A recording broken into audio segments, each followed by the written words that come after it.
When King Yaman's explosive confession on La Revuelta aired, the world stopped for a moment. His words, "It was love, mistake, and regret," echoed across continents. Fans cried, critics debated, and old wounds reopened. But while everyone was talking about him, one person stayed silent. Until now. For days, Demet Özdemir disappeared from public view. No interviews, no statements, not even an Instagram post. Her silence spoke louder than any headline. But on a quiet Sunday afternoon, a single story appeared on her feed, a black and white photo of the Bosphorus, with only one caption beneath it: "Some truths hurt less when you've already lived through them." That was the beginning. A few hours later, she sat down for an exclusive interview, her first since Cannes' viral moment, and from the very start, it was clear she wasn't there to defend or deny. She was there to reclaim her truth. The interviewer asked carefully, "You saw Cannes' appearance on La Revuelta. How did it make you feel?" Demet took a deep breath, her fingers tracing the rim of her teacup. Her eyes softened, a mix of nostalgia and control. "How did it make me feel?" she repeated. "Like watching a movie I once lived in, but don't belong to anymore." The studio went silent. Her words weren't harsh, they were calm, deliberate, the kind that pierce more deeply because they don't need to shout. "But," she continued, "I won't pretend his words didn't touch something inside me. You don't share a connection like that and forget it overnight. Of him, I'll never forget." The interviewer leaned forward. "So, you still care?" Demet smiled faintly, not the actress's smile the public knew, but something far more real. "Care? Maybe not in the way people expect. What we had, it taught me everything about love and everything about pain. And sometimes, remembering isn't about holding on. It's about understanding why it had to end." For the first time in years, she was letting people see her not as the glamorous star or the woman attached to a rumor, but as someone who had loved, lost, and survived it. "I saw the interview," she continued. "And I saw a man who's still learning how to make peace with the past. I'm not angry at him. How could I be? We were both young, both scared. We made choices, some right, some wrong. But I don't regret feeling what we felt." Her voice trembled slightly, but she didn't hide it. It wasn't weakness, it was honesty. "I've spent years being asked about him," she said quietly. "And I always avoided it, thinking silence would protect me. But silence doesn't protect you, it traps you. So no, I won't stay silent anymore. I'll say it clearly, what we had was real.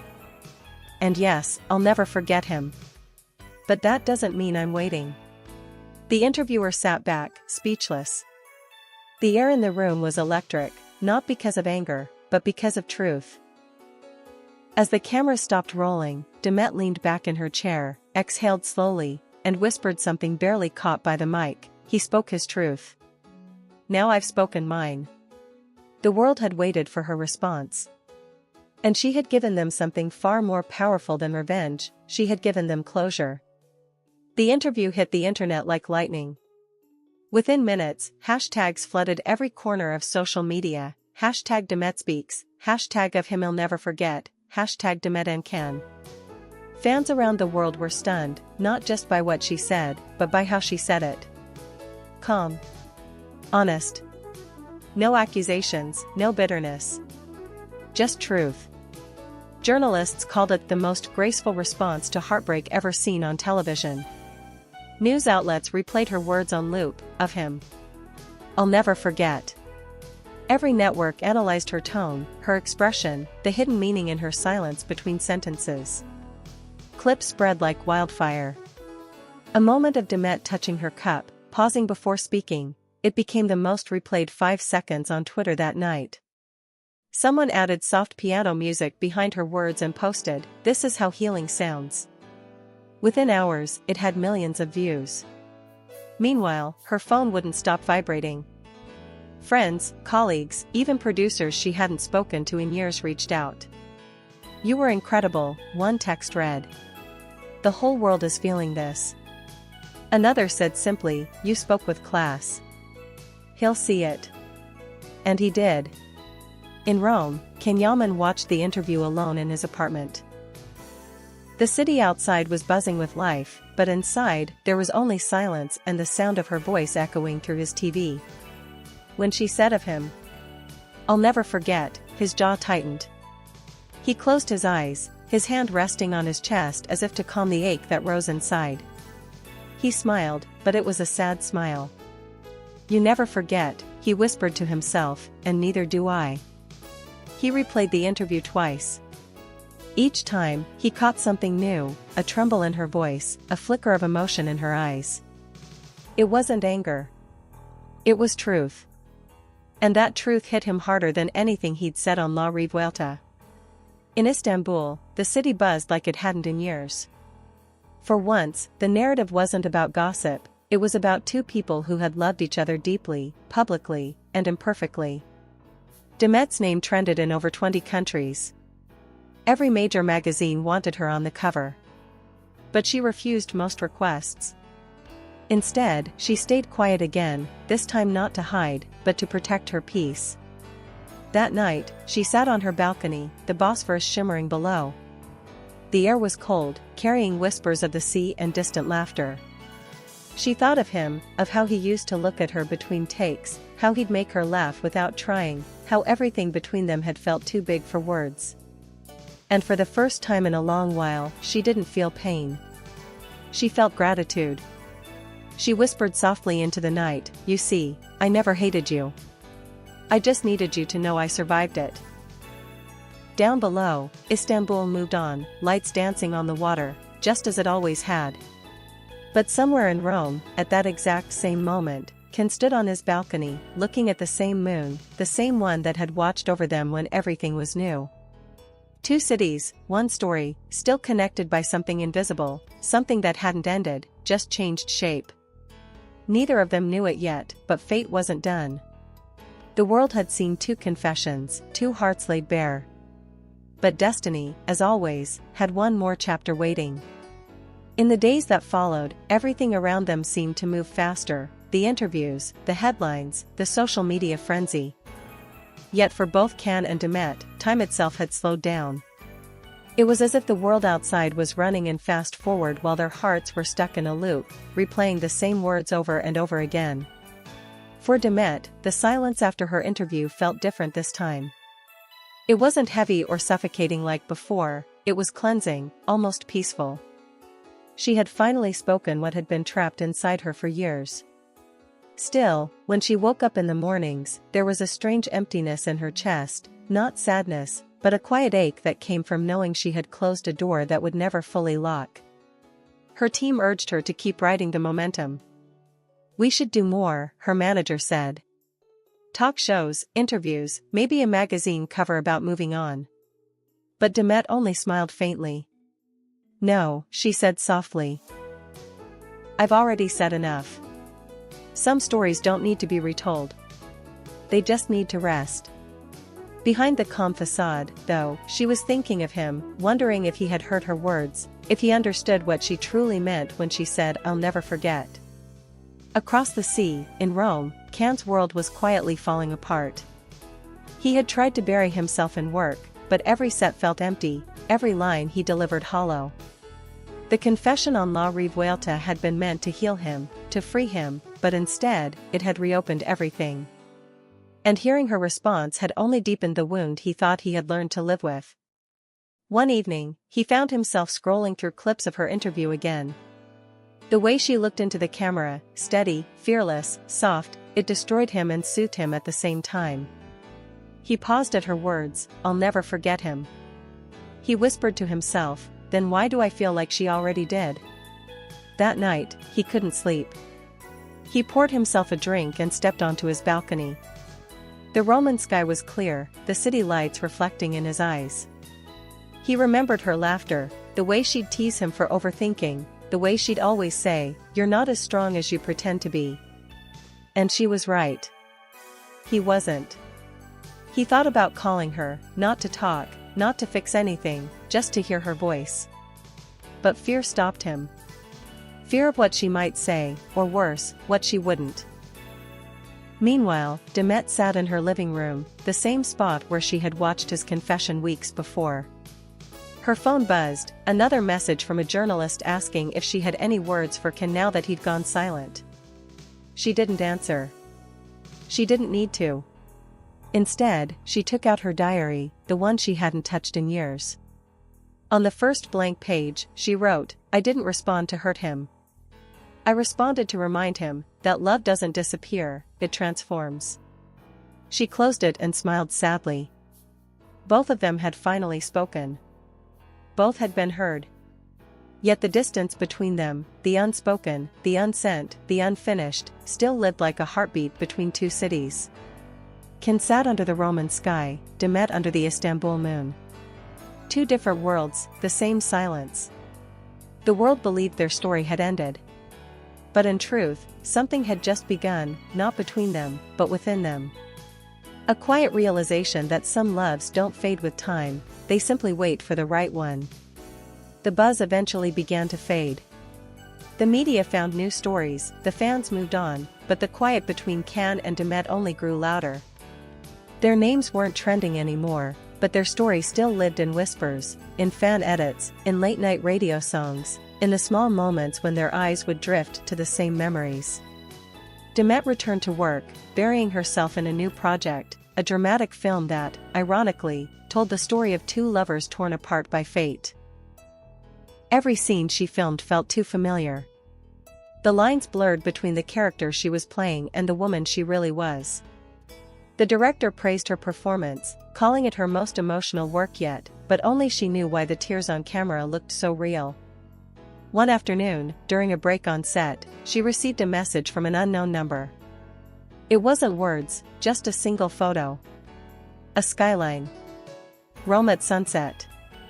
Below it, one line, "Some stories don't end, they just wait for a quieter chapter."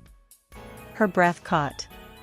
She knew that style, the way he phrased things, the restraint in his words. It had to be him. But before she could reply, the message disappeared. Deleted. No trace. That night, she couldn't sleep. She sat by her window, watching the waves crash softly against the shore. "Why now?" she whispered to the night. "Why remind me when I've finally learned to forget the pain?" But deep inside, she knew she hadn't forgotten, she'd only buried it under everything she'd built since. Across the sea, in Rome, Ken was living his own kind of silence. His projects had slowed down, his team said he needed rest, but rest was impossible when your mind never stops running backward. He spent his evenings walking through the narrow streets, stopping by the cafe where he'd once watched her interviews on his phone. Every time he passed it, he felt the same pull, the urge to go back to Istanbul, to see her, even if just from afar. He'd kept her words saved on his phone. Of him, I'll never forget. He'd listened to them in interviews, in clips, in audio edits fans had made. Every time, it hit differently. Sometimes it made him smile. Sometimes it broke him. One night, while attending a charity gala in Rome, a journalist asked him directly, "Have you seen Demet's interview?" He paused, smiled faintly, and said, "Yes." "Do you have anything you'd like to say to her?" the journalist pressed. Ken looked straight into the camera and said calmly, "She's unforgettable." It was only one sentence, but it was enough to reignite the fire. Within hours, social media was on fire again. Fans began tagging both of them, creating montages, quoting their words side by side, "Of him, I'll never forget. She's unforgettable." Demet saw it later that night. For a moment, she didn't know how to feel, anger, relief, nostalgia. None of them fit. Instead, she smiled softly and whispered, "He never changes." She turned off her phone, but her heart was restless. The memory of his voice, the look in his eyes from that old interview, it all came back stronger than ever. She realized something she hadn't admitted to herself before: she didn't want to erase the past. She wanted to understand it. The next morning, her manager told her she'd been invited to a film festival in Italy. Demet froze for a second before replying, "Which city?" "Rome," he said with a grin. "You'll love it." She smiled, trying to sound casual. maybe I will. But as she turned away, her heart started to race.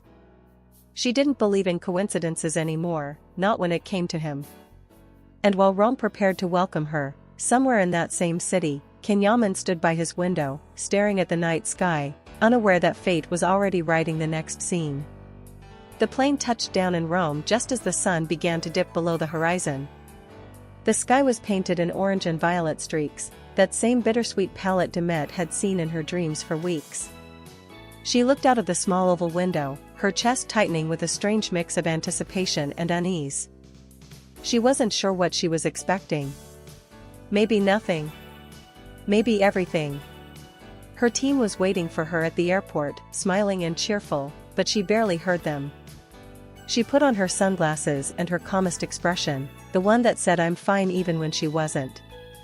Rome greeted her with warmth and chaos, the sound of car horns, chatter, and the smell of espresso from a cafe just outside the terminal. For a moment, it almost felt like Istanbul. The film festival was the biggest event of the season, and Demet was one of the most anticipated guests. Her new movie had already been praised as her most powerful performance, and Italian fans had been waiting to see her again. Flashing cameras greeted her as she stepped onto the red carpet, her elegant black gown flowing like a shadow behind her. She smiled for the photographers, but her eyes were scanning the crowd, as if looking for a ghost she couldn't admit she wanted to see. Meanwhile, across the city, Ken was getting ready for a charity dinner connected to the same festival. His agent had begged him to attend. It'll be good for your image after La Revuelta, they'd said. He'd agreed reluctantly, not realizing that fate had already drawn the lines for what was about to happen. As he buttoned his suit jacket, his mind wandered. He had avoided interviews, avoided the spotlight, but something about this night felt different. He couldn't explain it.